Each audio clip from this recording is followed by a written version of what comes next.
সম্মানিত দর্শক শ্রোতা, রিজিকের সর্বনিম্ন স্তর হচ্ছে টাকা পয়সা, অর্থ এবং সম্পদ। রিজিকের সর্বোচ্চ স্তর হচ্ছে শারীরিক এবং মানসিক সুস্থতা। রিজিকের সর্বোত্তম স্তর হচ্ছে পূর্ণবান স্ত্রী এবং পরিশুদ্ধ নেককার সন্তান এবং রিজিকের পরিপূর্ণ স্তর হচ্ছে মহান আল্লাহর সন্তুষ্টি। সুবহানাল্লাহ। রিজিকের খুব গভীর একটি বিষয়, যদি আমরা তা বুঝতে পারি,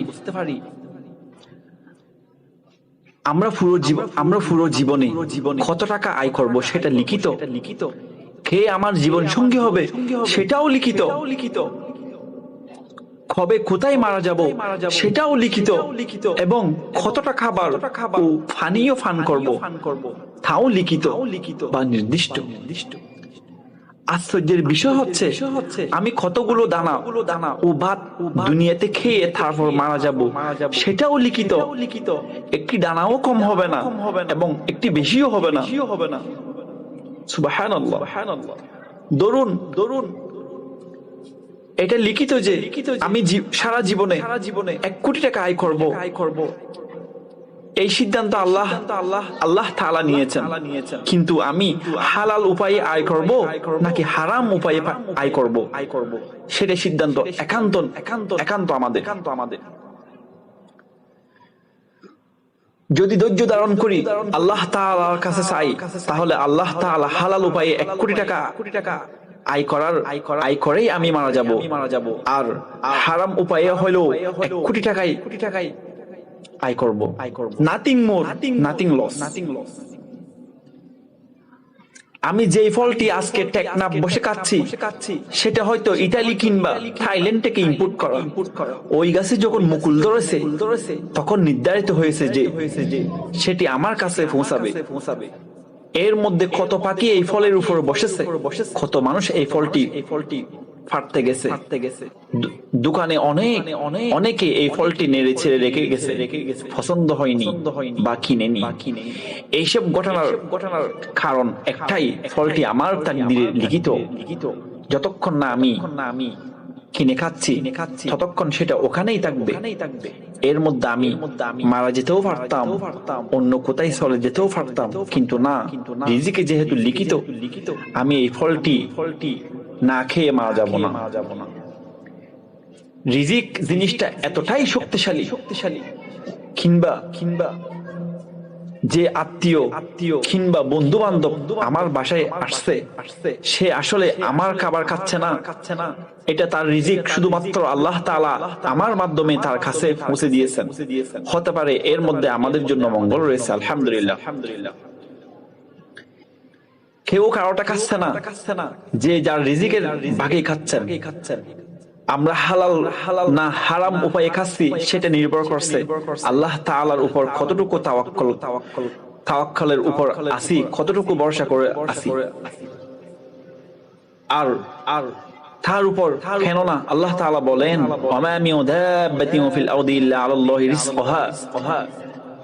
দুনিয়ার বিচরণকারী এমন কোন প্রাণী নেই যার রিজিকের দায়িত্ব আল্লাহ তাআলার উপর নেই। সুবহানাল্লাহ।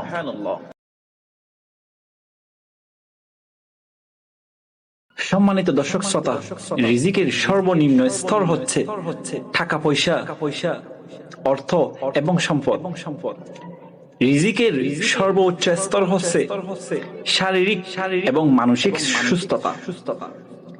রিজিকের সর্বোত্তম স্তর হচ্ছে পূর্ণবান স্ত্রী এবং পরিশুদ্ধ নেককার সন্তান এবং রিজিকের পরিপূর্ণ স্তর হচ্ছে মহান আল্লাহর সন্তুষ্টি। সুবহানাল্লাহ। রিজিকের খুব গভীর একটি বিষয়, যদি আমরা তা বুঝতে পারি, আমরা পুরো জীবনে কত টাকা আয় করব সেটা লিখিত, কে আমার জীবন সঙ্গী হবে সেটাও লিখিত,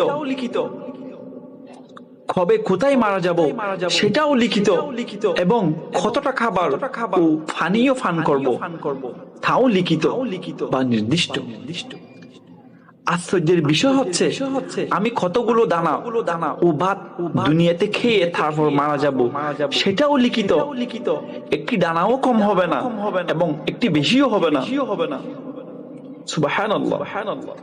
দরুন এটা লিখিত যে আমি সারা জীবনে 1 কোটি টাকা আয় করব। এই সিদ্ধান্ত আল্লাহ তাআলা নিয়েছেন। কিন্তু আমি হালাল উপায়ে আয় করব নাকি হারাম উপায়ে আয় করব, সেটা সিদ্ধান্ত একান্ত আমাদের। যদি ধৈর্য ধারণ করি, আল্লাহ তাআলার কাছে চাই, তাহলে আল্লাহ তাআলা হালাল উপায়ে 1 কোটি টাকা আয় করেই আমি মারা যাব। আর হারাম উপায়ে হলো 1 কোটি টাকায় আয় করব। Nothing more, nothing loss. আমি যেই ফলটি আজকে টেকনাফ বসে খাচ্ছি, সেটা হয়তো ইতালি কিংবা থাইল্যান্ড থেকে ইম্পোর্ট করা। ওই গাছে যখন মুকুল ধরেছে, তখন নির্ধারিত হয়েছে যে সেটি আমার কাছে পৌঁছাবে। এর মধ্যে কত পাখি এই ফলের উপর বসেছে, কত মানুষ এই ফলটি ফাটতে গেছে। দোকানে অনেকে এই ফলটি নেড়ে ছেড়ে রেখে গেছে, পছন্দ হয়নি বা কিনেনি। এইসব ঘটনার কারণ একটাই, ফলটি আমার তাকদীরে লিখিত। যতক্ষণ না আমি কিনে খাচ্ছি, ততক্ষণ সেটা ওখানেই থাকবে। এর মধ্যে আমি মারা যেতেও পারতাম, অন্য কোথায় চলে যেতেও পারতাম, কিন্তু না, রিজিকে যেহেতু লিখিত, আমি এই ফলটি না খেয়ে মারা যাব না। রিজিক জিনিসটা এতটাই শক্তিশালী, কিংবা যে আত্মীয় কিংবা বন্ধু বান্ধব আমার বাসায় আসছে, সে আসলে আমার খাবার খাচ্ছে না, এটা তার রিজিক শুধুমাত্র আল্লাহ তাআলা আমার মাধ্যমে তার কাছে পৌঁছে দিয়েছেন। হতে পারে এর মধ্যে আমাদের জন্য মঙ্গল রয়েছে, আলহামদুলিল্লাহ। কেউ কারোটা খাচ্ছে না, যে যার রিজিকের ভাগে খাচ্ছেন। আমরা হালাল না হারাম উপায়ে খাচ্ছি, সেটা নির্ভর করছে আল্লাহ তাআলার উপর কতটুকু তাওয়াক্কুলের উপর আসি, কতটুকু ভরসা করে আসি।